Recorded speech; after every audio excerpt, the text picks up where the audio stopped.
Have you ever opened up your mailbox to find that dreaded letter from the IRS? The one that says you're being audited?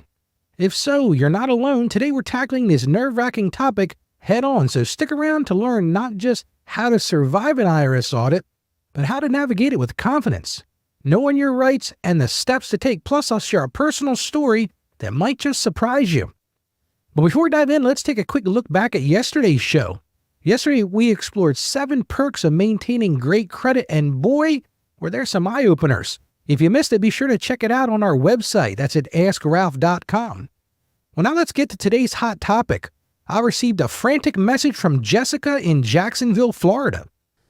Ralph, I just received a notice that I'm being audited by the IRS and I'm freaking out. What should I do?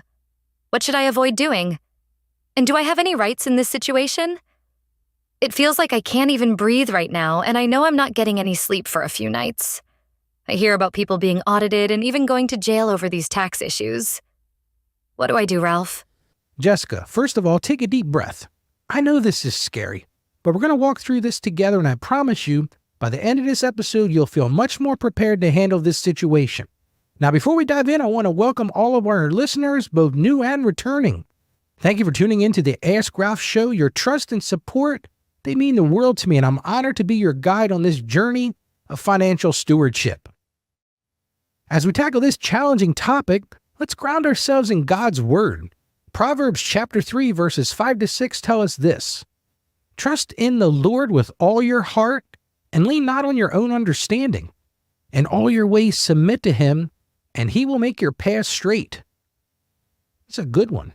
This verse reminds us that even in the face of financial challenges, we can find peace and guidance in our faith. So let's apply this wisdom to our topic today. All right, let's dive into the main content. Jessica and all of our listeners out there, here's what you need to know about handling an IRS audit.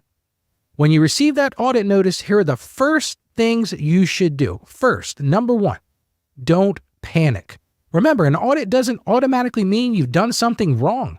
It's often just a routine check. You're not immediately going to jail. Trust me on this. Sometimes it's just something that is crossed in the mail or something like that. Second, you got to read the notice carefully. The IRS will specify what they're examining and what information they need from you. These notices have been improved over the recent years, and for the most part, they do lay out the issues and direct you on what they want you to do.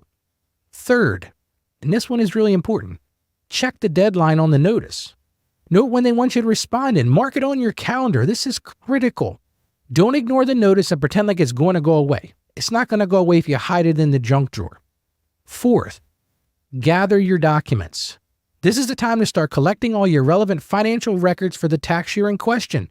As an aside, technically, at the time you file your return, you're supposed to have all these documents ready to go, so the IRS doesn't need to give you a ton of time to assemble these records. Many people don't understand it. You should have all of your receipts assembled before you even file your tax return. Fifth, consider professional help. If your tax situation is complex, it might be worth hiring a professional or an attorney to represent you. Listen, if you're being audited, I highly recommend enlisting the support of a professional. You can certainly schedule a consultation with me. Just head over to askralphpodcast.com/store, and you can schedule with me, and we'll work together on getting this issue resolved. Now let's talk about what not to do. We talked about what to do, but let's talk about what not to do. First thing is, don't ignore the notice. This will only make things worse. It amazes me how many clients I get who wait until the IRS has sent them that final lien notice before finally reaching out to get help. There are deadlines which the IRS has to follow, and you have to meet them as well. Just burying your head in the sand is not the answer, and it will never get you the results you want. It will land you in deeper hot water with the IRS and may result in liens on your property, wage attachments, and if you're not really careful, maybe even criminal prosecution. Now, here's another thing not to do. Don't rush to call the IRS immediately. This is a time to take time to review your records. You have to dot your I's and cross your T's and completely understand the issue and have your records ready for an appropriate response. Which leads me to the next thing, and that's don't volunteer additional information. This is a time to stick to answering only what they've asked you. Reminds me of those TV shows and movies where you hear the attorney telling their client, "Now listen, just answer the question." It's easy in these emotional situations to start volunteering information which was not even asked, but that's a bad plan. I don't know how many times I've seen clients get themselves into higher and higher penalties by providing more information than they needed during an audit. Another thing to do, don't lie or fabricate documents. When it comes to the IRS, honesty is always the best policy. I talk about this all the time on the show. This is a character issue. And as I discussed last week, don't ever put yourself in a place where you're being dishonest with the IRS. This will quickly raise the bar to criminal prosecution. And the final thing, don't miss deadlines. If you need more time, ask for an extension in writing. The truth is, generally the IRS will work with you, but as I've said, you're supposed to have your records in order before you even file. So don't expect them to give you months and months or years to get those records ready. You need to have them ready right away. So as Jessica asked, what are my rights? Now this is crucial. Many people don't realize that as a taxpayer, you do in fact have rights. The IRS has what's called a Taxpayer Bill of Rights, and knowing these can help you navigate the audit process with confidence. So let's talk about those 10 fundamental rights.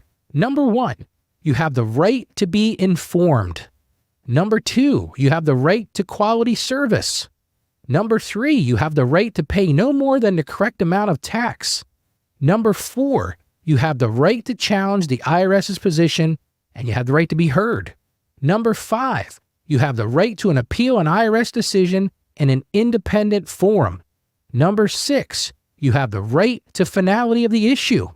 Number 7, you have the right to privacy. Number 8, you have the right to confidentiality. Number 9, there's a lot of rights, aren't there? You have the right to retain representation. And number 10, you have the right to a fair and just tax system. Now, I'm not going to break all those down, but let me break down a few of them for you. The right to be informed. This means the IRS must explain why they're auditing you and what they need from you in a clear, easy to understand language. The right to challenge the IRS's position and be heard is particularly important. If you disagree with the auditor's findings, you have the right to present your case and provide additional documentation. They have a whole thing for appeals and all that sort of thing. You have the right to retain representation. This means you can hire an attorney, a public accountant, or an enrolled agent to represent you in dealings with the IRS. This is something I highly recommend and something that anyone being audited should do. You don't have to do this on your own. In the end, understanding these rights can help you feel more empowered during the audit process. Now, I promised you a personal story, and here it is. A few years back, I received an audit notice from the IRS myself. My heart sank, and I felt the same panic that Jessica's experiencing now, and think about it. I do this for a living. But here's what happened. I took a deep breath, gathered my documents, and approached the situation calmly. I reviewed the notice. I reviewed my records and provided the specific information they requested when they asked me to do it. And to my surprise, the audit revealed that I had actually overpaid my taxes that year. The IRS ended up sending me a refund. Now, I'm not saying this will happen for everyone, but it goes to show that an audit isn't always bad news. So the key takeaway from my experience is this: stay calm. Be prepared. I have my records in order, and don't be afraid to seek professional help if you need it. So let's recap what we've covered today. We talked about the immediate steps to take when you receive an audit notice. We discussed the things to avoid during the audit process, and we explored your rights as a taxpayer, including the Taxpayer's Bill of Rights. Remember this: knowledge is power.